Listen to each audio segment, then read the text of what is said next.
Muito bem tornado, Tifoseria Bianconero. Tchau, torcedor alvinegro. Tchau, Bianconero.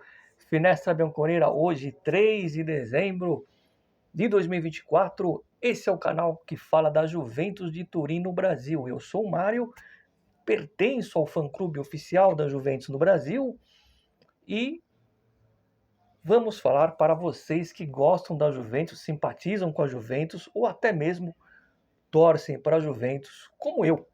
Tá certo? Então, se você não conhece o canal, muito prazer. Ativa o nosso sino. Hoje um sino um pouco menor, mas um sino. Olha o vulcão aqui. Dá para ver aqui o vulcão Etna. E aqui o mapa da Sicília.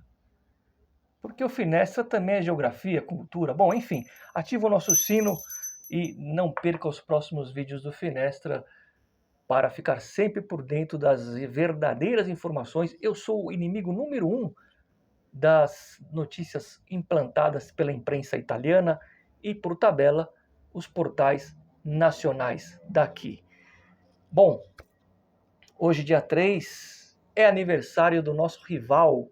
Parabéns para o Torino, o nosso rival eterno da cidade. E, para quem não sabe, o Torino nasceu da Juventus. Dissidentes da Juventus fundaram o Torino. É duro para eles essa dura realidade. O Torino tem meu respeito, todo mundo sabe a questão do acidente de Superga, o acidente aéreo em 49, enfim. Parabéns para o Torino, o nosso rival local, porque o nosso rival nacional é os chineses, ou melhor, a Inter de Milão. Muito bem. Bom, agradecer todos aqueles que sempre comentam no canal, lembrando que nós estamos no mês de dezembro e a partir de janeiro eu vou começar a sortear de 4 a 5 camisas. Eu mostrei no último vídeo, mas faltou um detalhe aqui, ó. Essa letra J ela é enorme mesmo, tá?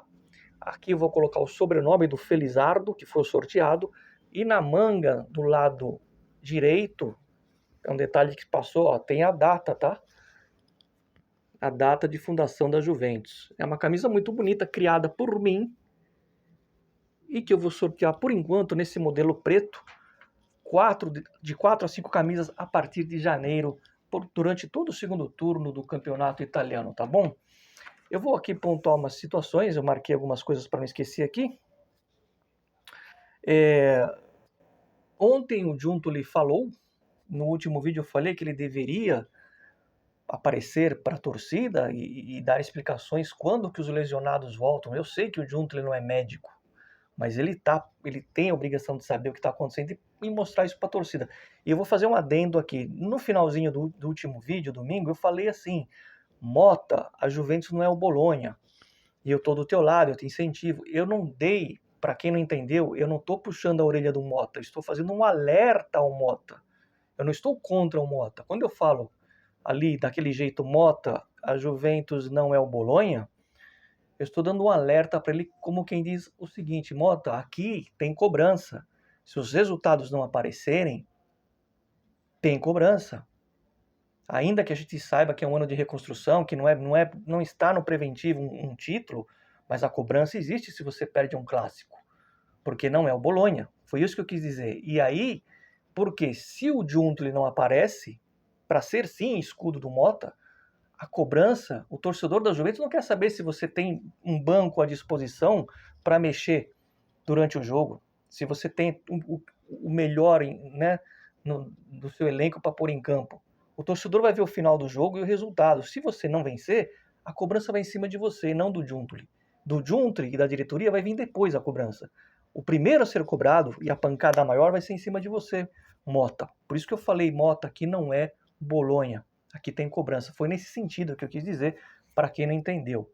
Então, isso era importante eu colocar. E aí o Giuntoli ontem deu uma declaração que a maioria dos torcedores da Itália não gostou, quando ele disse que o objetivo é chegar entre os 4 primeiros, não falou em título.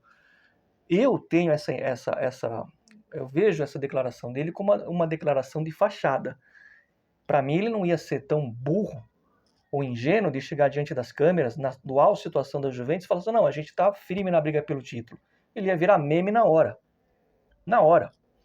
Ele ia ser ridicularizado. E mesmo que a Juventus estivesse um pouquinho melhor na tabela, tivesse em segundo, vai a 4 pontos do Napoli, ele não ia falar.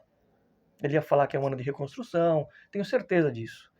Então, eu acho que foi uma declaração de fachada. Porém, não pega bem, né, para a torcida e, claro, para os jogadores. Claro que internamente eu acredito que o discurso seja outro, porque senão, imagina um jogador que já não está muito motivado a jogar, não são todos, e aí vem o diretor de futebol e fala: não precisa ser campeão, chegar em quarto tá bom. Nossa briga ela é pelo quarto lugar com a Roma, com a Atalanta, com a Fiorentina e tá tudo certo. Aí que o time vai. Então eu acho que são declarações de fachada, embora não pegue bem esse tipo de declaração. Eu entendo as críticas da torcida da Juventus ao Thiago Motta, seja na Itália, seja no Brasil, porque o torcedor, até aqueles que prezam por um futebol bonito, preferem nesse momento estar vencendo, mesmo que não jogue bem, mas que vença, principalmente quando é um clássico. Entendo todas essas críticas e faz parte, tá tudo certo. Eu tenho uma outra postura de não criticar logo de cara, logo com poucos meses, e não criticar numa situação dessa. E agora eu peço que vocês esqueçam o Thiago Motta. A figura do Motta vocês removam. Vamos colocar a figura de um treinador de futebol em geral. Eu não vou criticar um treinador de futebol que não tem lá o seu melhor, né, à disposição, porque isso implica, né, até no sistema de jogo que ele vai colocar. Às vezes ele não tem um jogador referência para uma determinada função, ele é obrigado a mexer no esquema e sacrifica o jogador e o esquema não dá certo. Eu só vou criticar um treinador, e eu falo de um modo geral, quando ele tiver todo as suas ferramentas em mão e falar: meu amigo, e aí? Eu fiz uma crítica no jogo contra o último da Champions, a semana passada, que a gente fez um bom empate ali na Inglaterra. Eu fiz uma crítica ao jeito tático. Eu vi um buraco no meio que a bola não chegava no EA. Do mesmo jeito que não chega no Vlahovic muitas vezes, né? As críticas que eu faço ao Vlahovic são individuais. Eu falo aqui uma crítica da maneira tática. Então, existe sim a crítica ao trabalho dele, mas no limite.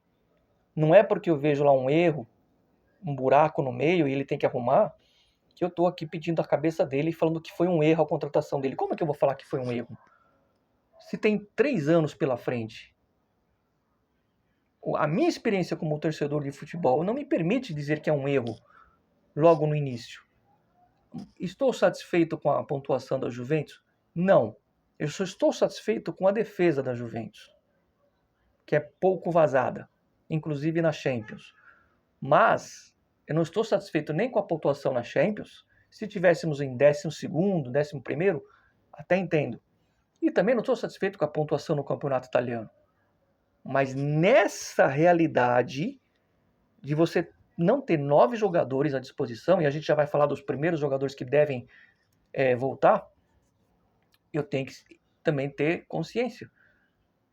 Porque por mais que a gente cobre, e eu cobro muito, a Juventus é time grande, é time gigante, é a segunda maior torcida do mundo, você não pode ser irracional, precisa de equilíbrio.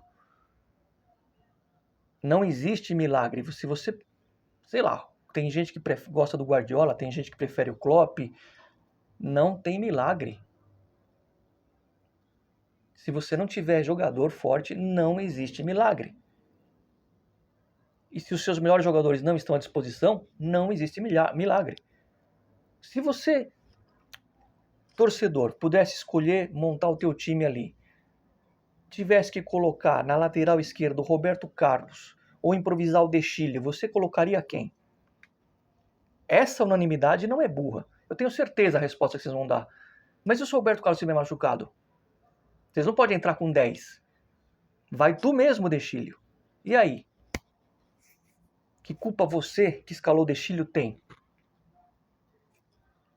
É preciso se colocar do outro lado da vidraça muitas vezes. Então, a crítica ao Motta, perfeito, acho válida. Eu mesmo fiz no jogo contra o Aston Villa. Mas decepar a cabeça do cara, além de tudo, é covardia, para não dizer burrice. Porque depois, se o time dá uma reviravolta, são os mesmos torcedores que vão querer dizer que são campeões. Como aconteceu com a Juventus em 2015 e 2016, que na virada do turno estava em 14º. E o Napoli disparou, o Napoli do Sarri, que jogava bonito. E jogava mesmo. Ninguém esperava que o Alegre ia fazer aquele time vencer 12 partidas seguidas. E deu no que deu. Bom, quem deve voltar para essa partida de sábado contra o Bolonha? O Bolonha tá mordido, os caras não querem nem ver o Thiago Motta na cidade. Vão tacar até mortadela na cabeça dele. Devem voltar o Adzic, que é um bom jogador, e provavelmente o Savona. O Vlahovic ainda é dúvida, mas pode pintar no banco de reservas. Agora, o Adzic e o Savona devem estar à disposição. Já é um grande negócio. O Savona foi um dos melhores contra o Milan, e o Adzic é uma opção, é um meio atacante, jovem, bom jogador. Dito isso, atualizando a situação do Fagioli, que eu falei aqui que interessa ao Antônio Conte, interessa ao Napoli. Houve uma conversa do Giuntoli com o Conte mesmo, treinador, com o De Laurentiis e com o agente do jogador Fagioli, e pode ter uma troca com o Raspadori. Porém, existe o interesse do confirmado, tá? Uma sondagem, ainda não teve uma oferta, do Crystal Palace, o time do Testor.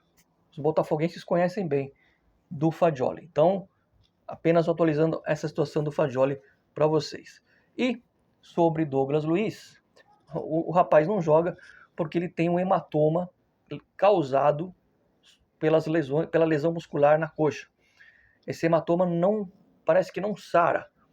Tem que levar ele num terreiro para sarar, não é possível. E aí esse hematoma persiste e causa um incômodo, tá? E aí ele fica nem possibilitado de jogar nem 15 minutos. Minha opinião, eu sei que muita gente gosta dele e tal, eu venderia em janeiro. E aí é problema do Giuntoli. Foi contratado para isso, tá certo? Eu faria isso. Quanto ao Nico Gonzalez, deve voltar ou no jogo contra o Veneza ou na rodada seguinte. Tá próxima também, né? 2 meses. Tá próxima a volta do Nico Gonzalez. Espero que ele não se machuque mais, né? E eu tenho uma outra anotação aqui.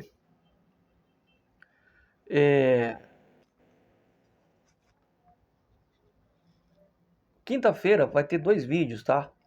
O vídeo das camisetas, da coleção de camisas, e à noite eu vou fazer um vídeo para falar do sorteio do Super Mundial. Será que vai ter Super Mundial? Parece que vai ter, né? Vai ter sorteio, vai ter festinha lá em Miami, né? Então, como é um canal que fala da Juventus e a Juventus está no Super Mundial, a gente vai falar sobre esse sorteio na quinta-feira à noite. Durante o dia tem o vídeo da minha coleção de camisas. Então é isso. Acho que eu falei tudo, não esqueci nada, né? E eu espero que as lesões passem para a gente poder, de fato, avaliar o trabalho do Motta, né? Eu não sei, é muito cedo. Quando falei antes de começar o campeonato que eu teria trazido o Conte, não é porque o Conte é líder do campeonato, não é porque o Conte é o suprassumo do futebol italiano. O Conte, com um time forte da Juventus, não passou da primeira fase da Champions. E o Allegri, que é pior que o Conte, levou esse time para a final. Isso é um fato, não estou inventando. É que o Conte, para reestruturação, para ganhar um título rápido, ele é o ideal. Só que aí é aquela coisa, você ganha um título rápido, volta a ser campeão italiano, talvez ganhe o ano que vem, e depois para-se o projeto. Eu prefiro uma coisa mais duradoura. E aí tem que ter um pouco de paciência no início, né? O Conte, porque eu sinto falta dos títulos italianos.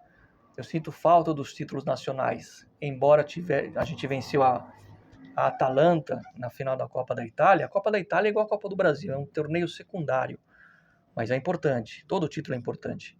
Eu sinto muita falta do título italiano, eu não aguento mais ver o interista comemorar, né? O napolitano comemorou, não aguento mais isso. Tá? Tinha torcedor na Itália que dizia que não ia comemorar o título do italiano na semana que fomos eliminados pelo Ajax. na Champions. Esses torcedores devem estar agora, ó, chorando, né, dando graças a Deus quando vencia título italiano de maneira fácil. Bom, 15 minutos de vídeo, acho que está de bom tamanho. Eu não sei se eu volto amanhã, de qualquer forma, se eu não voltar amanhã, depois de amanhã, como eu disse, a gente se vê. Like no Finestra Bianconera. Sempre Forza Juve, fino alla fine. Estamos de olho, Cristiano Giuntoli, que é um baita diretor de futebol, montou o Napoli campeão italiano, sem Maradona, 30 anos, mas no comunicativo ele vai mal. Ci vediamo, ragazzi. Boa terça-feira a todos.